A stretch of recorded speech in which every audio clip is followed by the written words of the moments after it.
where it's safe, right? If he's on a table, make sure one doesn't fall off.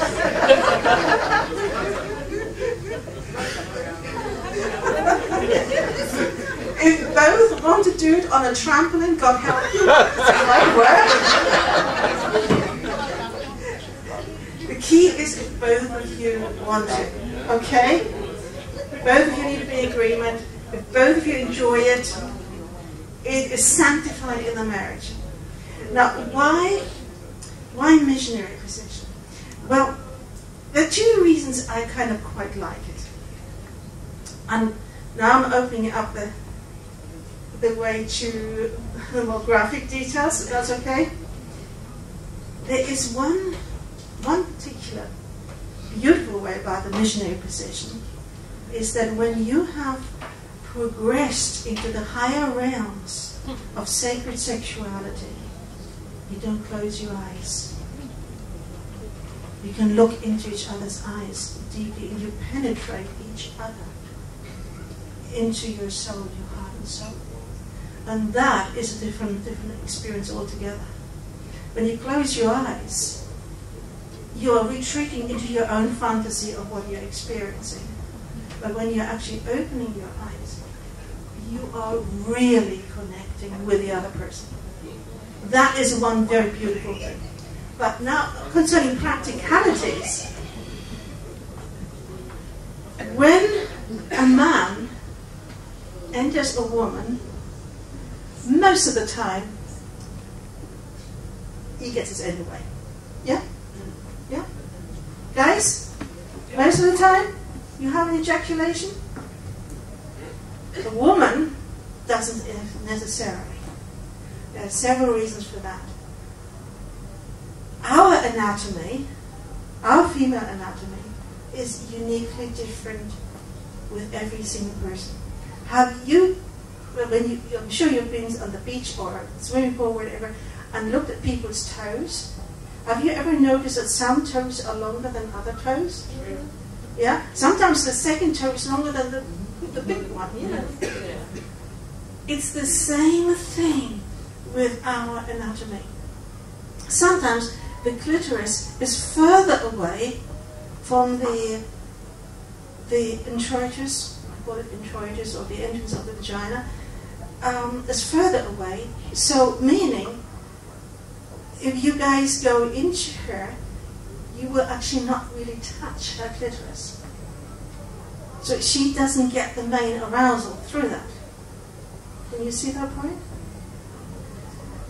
Also, there are times when it is not very useful for her, because we have a marvelous ways of feelings inside. Oh my goodness. If we went into the biology, I'm a bit of a scientist, my background is science. You will notice that there are different times when certain areas within us get hit, like the cervix get hit, especially if you guys are big. And that is out. If the cervix gets hit, you know, does anyone know what the cervix is? Yeah? When that gets hit, that little spot gets hit, it is very painful. There is another thing. I'm just throwing some stuff at you, which I could, you know, spread into hours of talk. The interesting thing is that every single cell in our body holds memory. It's not in our brain, just every single cell. Now, if a woman has had a bit of an uncaring experience, let's put it this way.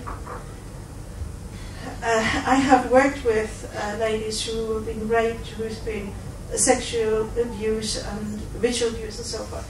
So this entire area can hold memory. And if you hit it in a particular way, she may explode and yell at you. It's got nothing to do with you necessarily. Okay, just throw this in for you, because it holds memory. It needs healing. Healing is very, very important in this field of sexuality. So there are different areas in her body that respond. So if, let's say, you've heard it say that, let's say, if your wife is pregnant, it's better to enter her in a different way.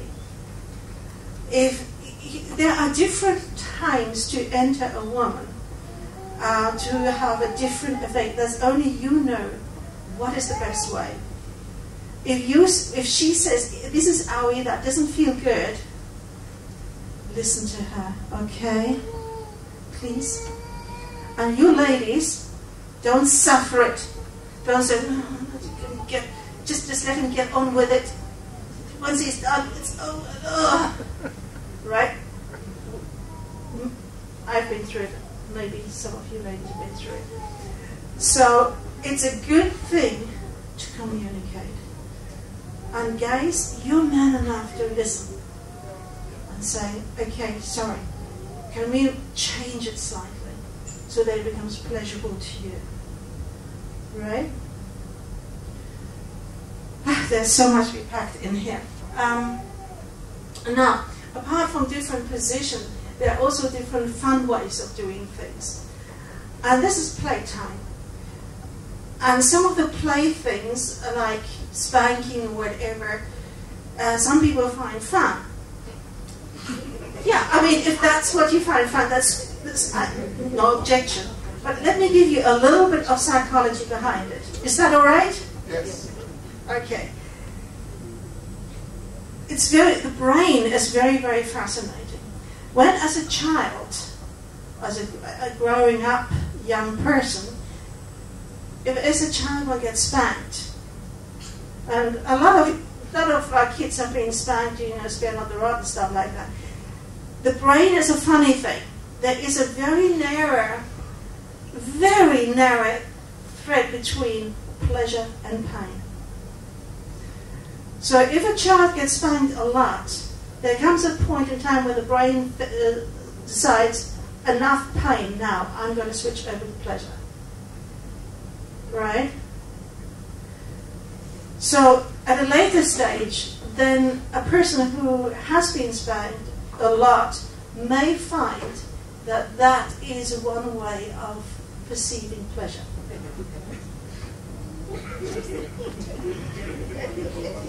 It's, everybody is different, but these are one of the areas. What I teach couples is to resensitize the actual body, the actual skin, because the skin is beautiful, it is very sensitive, the skin has got loads of wonderful, touch all over, nerve cells, and we can learn to resensitize. Yeah? What else? Oh God. Oral sex. Anybody likes oral sex? No, we won't admit it, will we? We won't admit it? No. Oh dear. Isn't that too much pornographic stuff? Guys, girls, let me tell you one thing. No, it's beautiful. I tell you why it's beautiful. Or someone doesn't agree with you. Oh dear. Never mind if you agree or don't agree. Let me just bring this forward. There are times when, as a woman, you will not reach the climax easily. And one of the beautiful ways, because I will show you some lovely pictures of how our vulva, how our bits, as so many people call them, are so gorgeous, so beautiful. And there are certain ways that we come to an arousal that is very honoring, very special, that is special. Now, our clitoris is just like you men have a penis, yes, but that engorges, and the tissues around it are exactly like a penis. So when a man knows how to do it correctly and uses his mouth to create a vacuum, it allows the tissues around the clitoris to engorge and feel more. It's the same principle as with a penis. You don't mind if I use clinical words, do you? So we don't talk about bits and willies and so forth. Is that okay? Good, good. The more engorged a penis is, means there is more blood in the penis. The more he will feel. Right? The same applies to the clitoris. The more engorged the surrounding tissues of the clitoris is, the more she will feel. The more blood is in there, the more she will feel. And by using the vacuum effect of the mouth, we can draw the blood into the clitoris. Right? And then we can feel more. So that is one of the reasons why it is very beautiful. So I hope that answers that question. And it can be very honoring. Whatever you do in the bedroom needs to be honoring, needs to be respectful.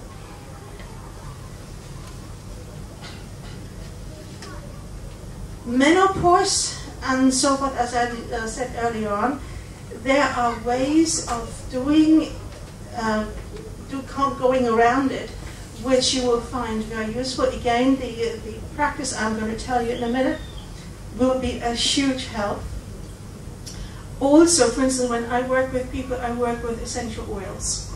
I have therapeutic essential oils, medicinally therapeutic, which are different. You can't get them in the high street shop. You can take them internally, which normally you couldn't with normal oils. And some of these oils, they work just as good as Viagra, I've been told. I don't know myself, I'm not a guy, but I've been told they work just as good as Viagra. And for women, we have some absolutely amazing oils that of progesterone.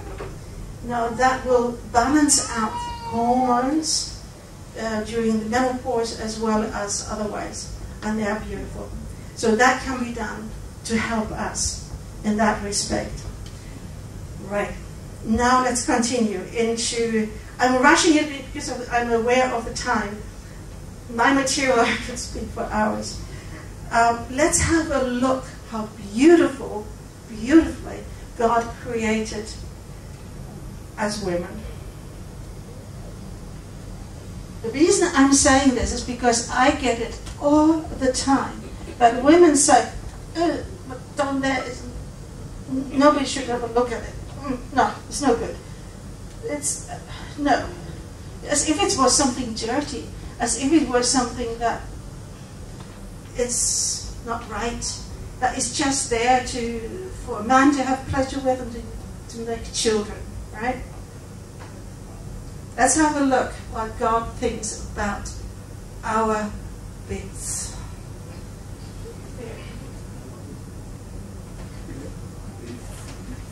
Okay. What?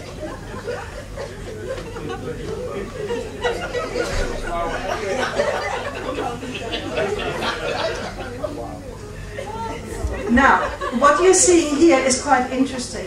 It's an artist in Brighton who has decided to create casts from various different women, just to show the differences.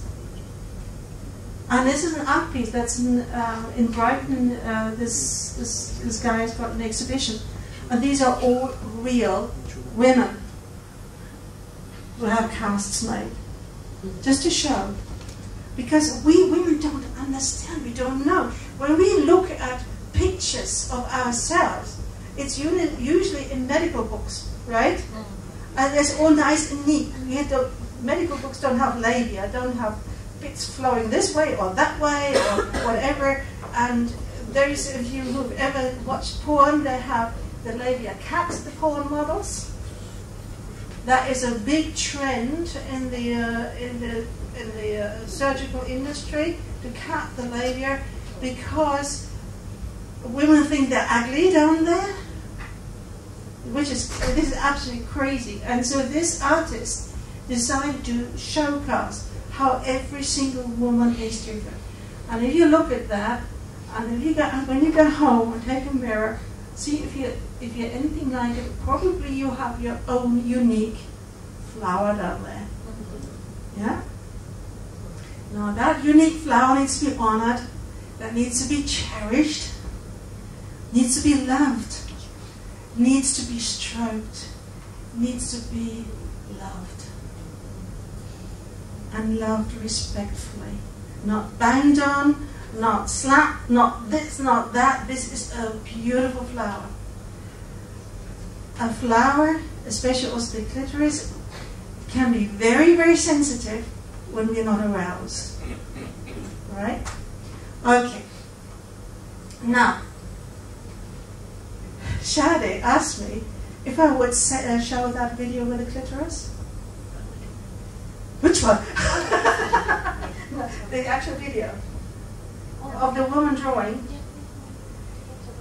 When she contacted me, she said, "Oh, I never knew that the clitoris isn't that little button there. That most women think it's just a little button. No, it's not. It's almost like a wishbone, all the way around." And one lady, she's been drawing the clitoris for a long time. Now, at one point, she's using a little bit of a colorful language. Just go past by that and just look at the actual video itself, or the drawing itself, yeah?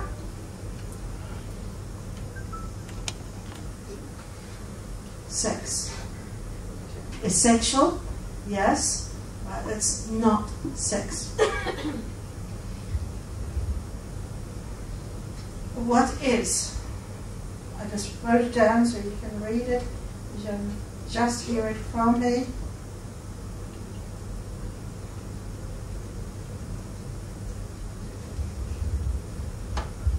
Sacred orgasmic devotion is a partner practice where the upper left-hand quadrant of a woman's clitoris is stroked very lightly and deliberately for 15 minutes with no goal other than to feel. Now that is really, really important. This is a practice. This is a devotional. It's not to be done in the bed. You build a nest. I'll show you later on some diagrams. It is to be done on the floor. You build a nest. It's the responsibility for the man to build a nest, so the woman can feel absolutely relaxed. He takes responsibility for this practice. It's 15 minutes, timed exactly.